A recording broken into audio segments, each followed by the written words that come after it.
A cruise ship is drifting somewhere in the Atlantic Ocean right now. No one is allowed off. 3 people are already dead. And the virus on board? It can spread person to person, and there's no cure. This is the MV Hondius. And this story is still unfolding. What's going on, everyone? Welcome back. Today we're breaking down one of the most alarming health stories of 2026. A deadly hantavirus outbreak aboard a luxury cruise ship. A vessel now stranded at sea while governments argue over who has to take it. Let's get into it.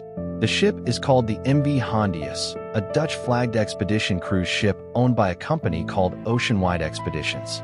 It departed from Ushuaia, Argentina, literally the southernmost city on Earth, on April 1st, 2026. It was supposed to be an adventure trip, Antarctica, remote South Atlantic islands. A dream vacation for 147 passengers and crew from 23 different countries. The first known case was an adult male who developed fever, headache, and mild diarrhea on April 6th, while still at sea. By April 11th, he had gone into respiratory distress. He died on the ship that same day. His wife, a close contact, got off the ship at St. Helena, a remote British territory in the South Atlantic, on April 24th.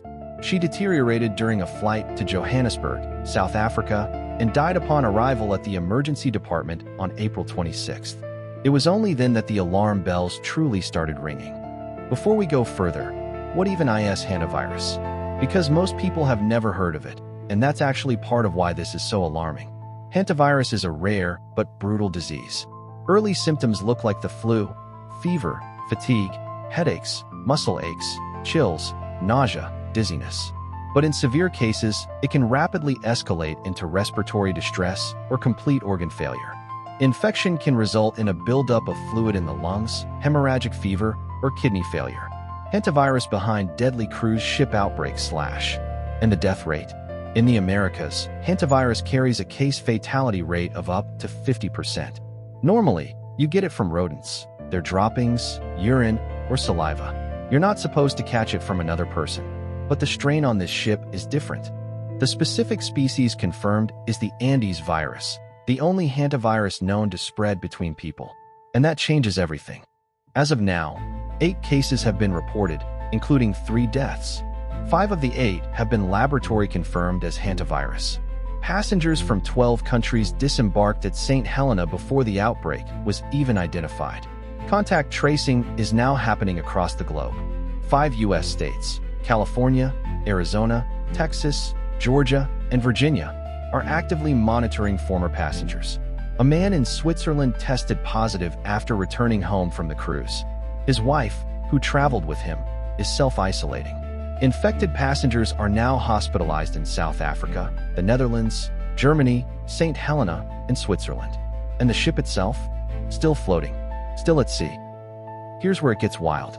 The ship needs to dock somewhere so passengers can be safely evacuated. The plan was to head to the Canary Islands, Spain. But the president of the Canary Islands flat out refused, saying he cannot allow the Hondius to enter the Canaries, citing fears of endangering his people, particularly after their experiences during COVID-19. The WHO fired back, saying Spain has a moral and legal obligation to assist these people, among whom are several Spanish citizens. Spain's National Health Agency eventually overruled the regional president, and the ship is expected to arrive by Sunday for a controlled evacuation. Meanwhile, Cape Verde, where the ship was on May 6th, was considered unable to handle the scale of the operation needed.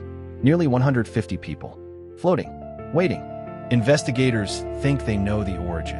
The leading hypothesis is that the index case, a Dutch citizen, contracted the virus during a 4-month road trip through Chile, Uruguay, and Argentina before boarding the ship on April 1st. He had returned to Argentina from Uruguay just 4 days before departure. 2 anonymous Argentine investigators suggested the couple may have contracted the virus during a birdwatching trip in Ushuaia, near a landfill where they could have been exposed to infected rodents. And this isn't happening in a vacuum. Argentina reported 101 hantavirus infections since June 2025, roughly double the caseload from the same period the previous year. Experts think shifting weather patterns, land use changes, and humans moving deeper into rodent habitats are all contributing to rising exposure risk. And here's a detail that's generating real controversy right now. In 2025, the Trump administration eliminated funding for a pilot project specifically designed to study how hantavirus passes from rodents to humans. The project was shut down after the NIH deemed the research unsafe. Experts know very little about the mechanics of human-to-human transmission of Andes virus, in part because outbreaks are so rare and research has been so limited. Whether it spreads through aerosol droplets like a cough or sneeze, still unclear. The timing of that funding cut is not a great look. So what does this leave us? Director General Dr. Tedros and other officials have been clear. This is not the next COVID. The global risk is low. Most people will never be exposed to this virus. But 3 people are dead. A ship of 147 is stranded. Governments are fighting, and a virus capable of spreading person to person with no vaccine and no cure is now confirmed in at least 6 countries. This story is still developing. I'll drop updates in the comments as they come in. If you found this video useful, hit subscribe, because when the next big health story breaks, you'll want to be here. Stay informed. Stay sharp. I'll see you in the next one.